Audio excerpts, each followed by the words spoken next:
Pedro साnchez, Gujarat के governor Acharya Devvrat जी, भारत के रक्षा मंत्री श्रीमान राजनाथ सिंह जी,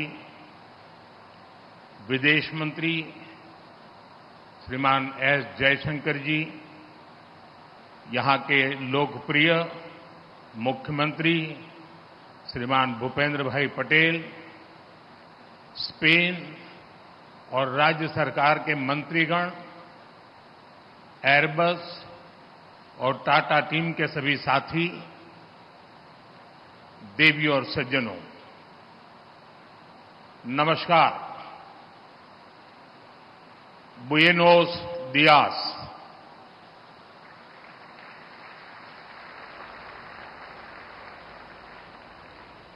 मेरे मित्र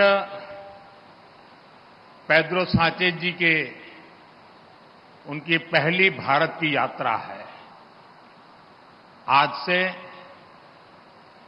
हम भारत और स्पेन की पार्टनरशिप को नई दिशा दे रहे हैं। हम C295 ट्रांसपोर्ट एयरक्राफ्ट के प्रोडक्शन की फैक्ट्री का शुभारंभ कर रहे हैं।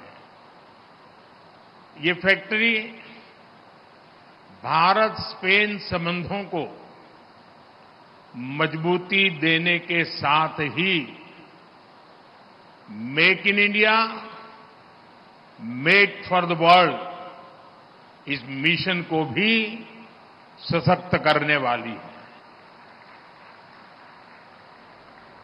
मैं एयरबस और टाटा की पूरी टीम को बहुत बहुत शुभकामनाएं देता हूं।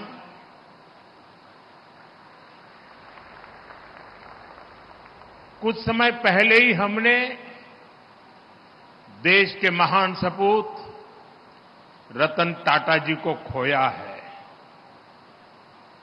रतन टाटा जी आज अगर हमारे बीच होते तो शायद सर्वाधिक खुशी उनको मिलती, लेकिन उनकी आत्मा जहां भी होगी वो आज प्रसन्नता का अनुभव करते होंगे।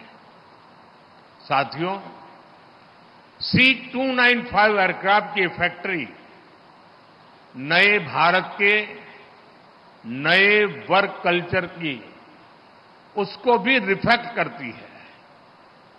आज किसी भी योजना के आइडिया से लेकर एजुकेशन तक भारत किस स्पीड से काम कर रहा है, ये यहां दिखाई देता है।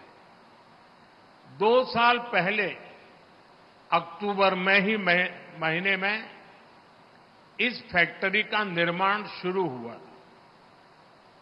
आज अक्टूबर महीने में ही ये फैक्ट्री अब एयरक्राफ्ट के प्रोडक्शन के लिए तैयार है।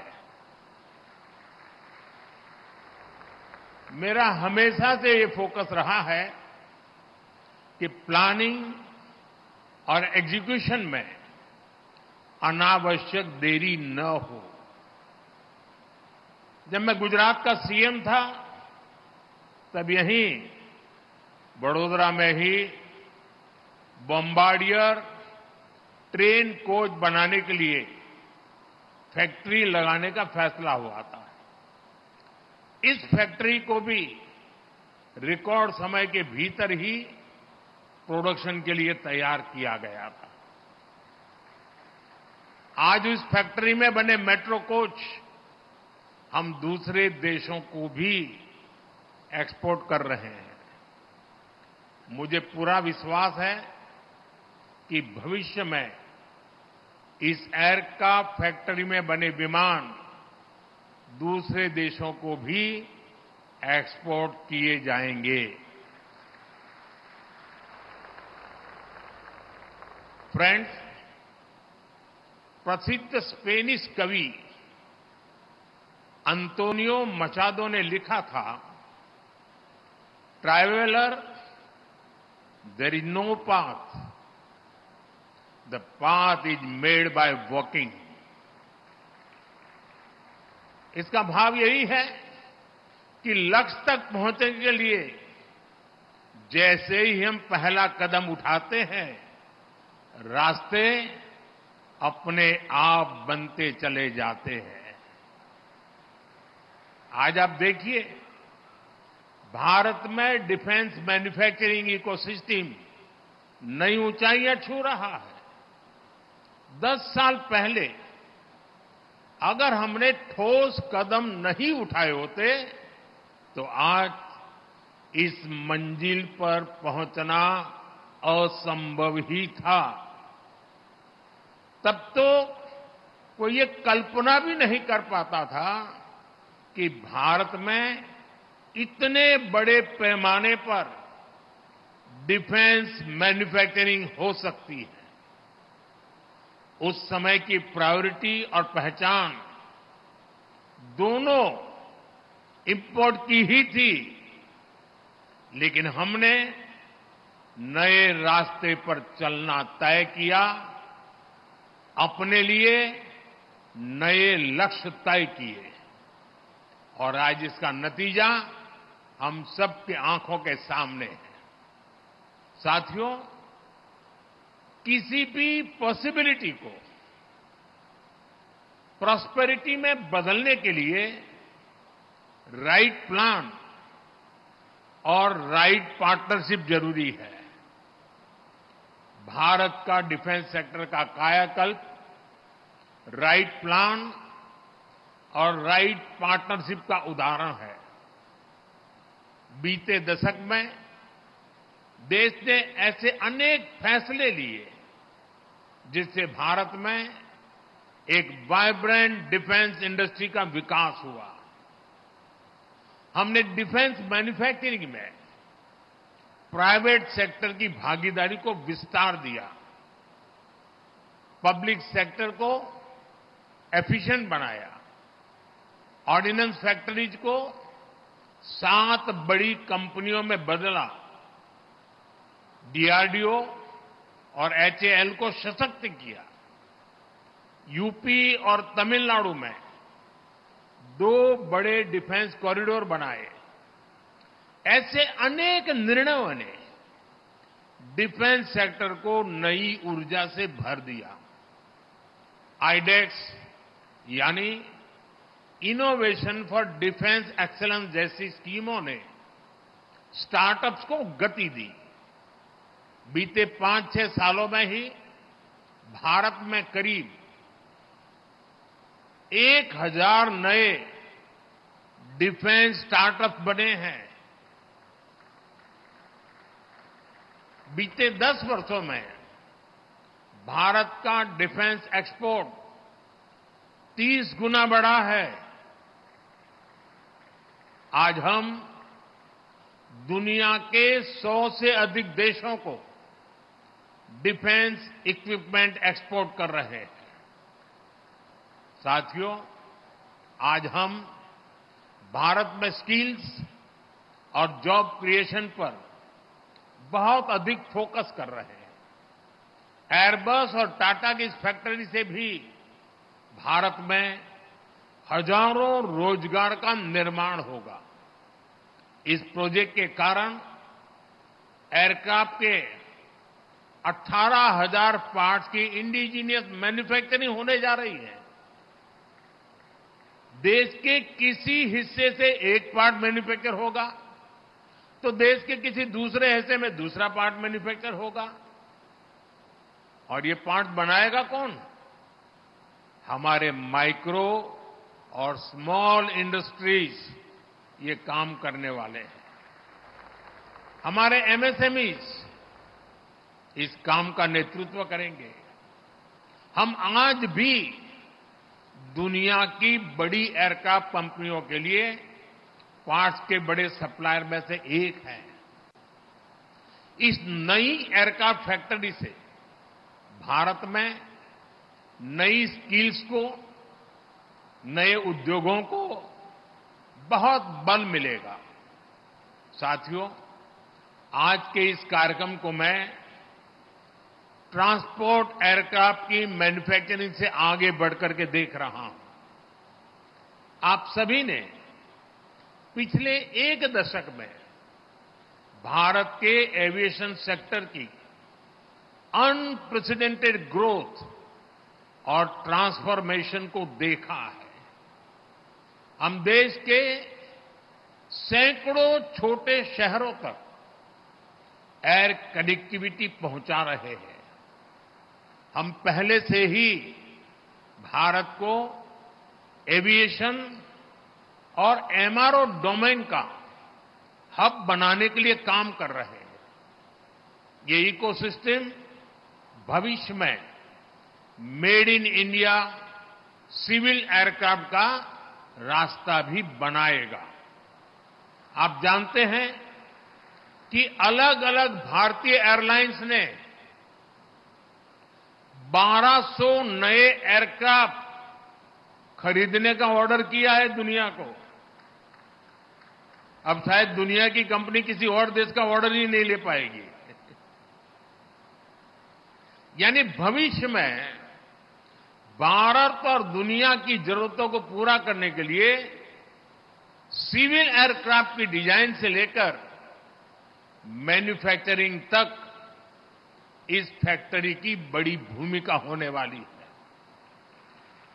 साथियों, भारत के इन प्रयासों में वडोदरा शहर एक कैटलिस्ट की तरह काम करेगा।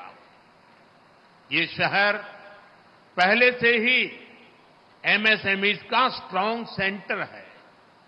यहां हमारी गतिशक्ति यूनिवर्सिटी भी है।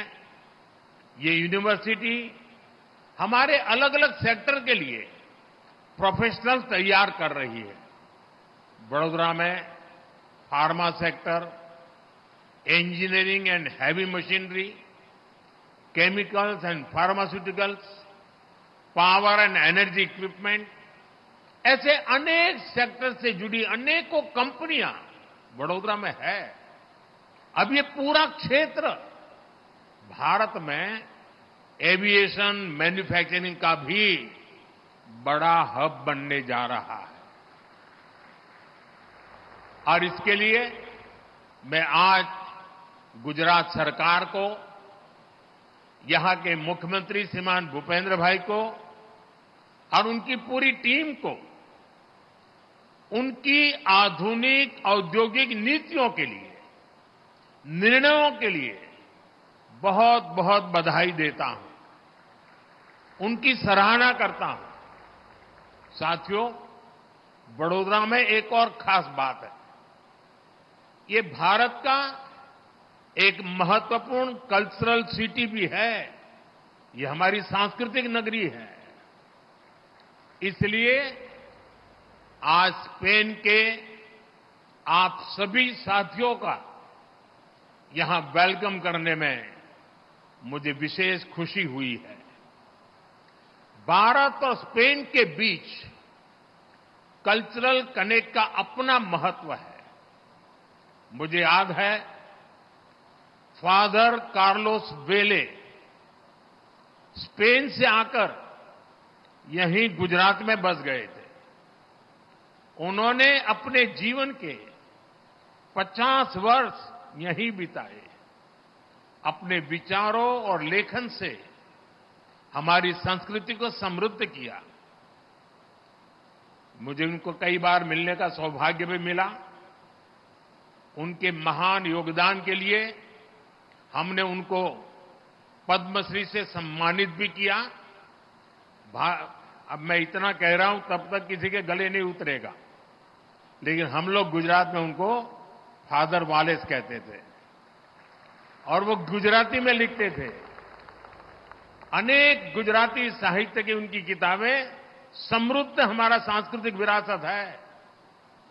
साथियों, मैंने सुना है कि स्पेन में भी योगा बहुत पॉपुलर है। स्पेन के फुटबॉल को भी भारत में बहुत पसंद किया जाता है। अभी कल जो रियल मैड्रिड और बार्सिलोना के बीच मैच हुआ, उसकी चर्चा भारत में भी हुई। बार्सिलोना की शानदार जीत यहां भी डिस्कशन का विषय रही और मैं आपको गारंटी के साथ कह सकता हूं कि दोनों क्लब्स के फैंस में भारत में उतनी ही नोकझोंक भी हुई जितनी स्पेन में होती है। साथियों, फूड, फिल्म्स और फुटबॉल सभी में हमारे रिश्ते strong people to people connect से जुड़े हैं। मुझे खुशी है कि भारत और स्पेन ने साल 2026 को India Spain year of culture, tourism and AI के रूप में मनाने का निश्चय किया है। साथियों, भारत और स्पेन की पार्टनरशिप एक ऐसे प्रिज्म की तरह है जो बहुआयामी है, वाइब्रेंट है और एवर इवॉल्विंग है। मुझे विश्वास है कि आज का ये इवेंट भारत और स्पेन के बीच ज्वाइंट कोलैबोरेशन वाले अनेक नए प्रोजेक्ट्स को प्रेरित करेगा। मैं स्पेनिश इंडस्ट्री और इनोवेटर्स को भी आमंत्रित करूंगा कि वो भारत आए और हमारी विकास यात्रा में हमारे साथी बने। एक बार फिर एयरबस और टाटा की टीम को इस प्रोजेक्ट के लिए बहुत बहुत शुभकामनाएं, बहुत बहुत धन्यवाद। Thank you. For more such videos, subscribe to the NewsX YouTube channel, hit the bell icon.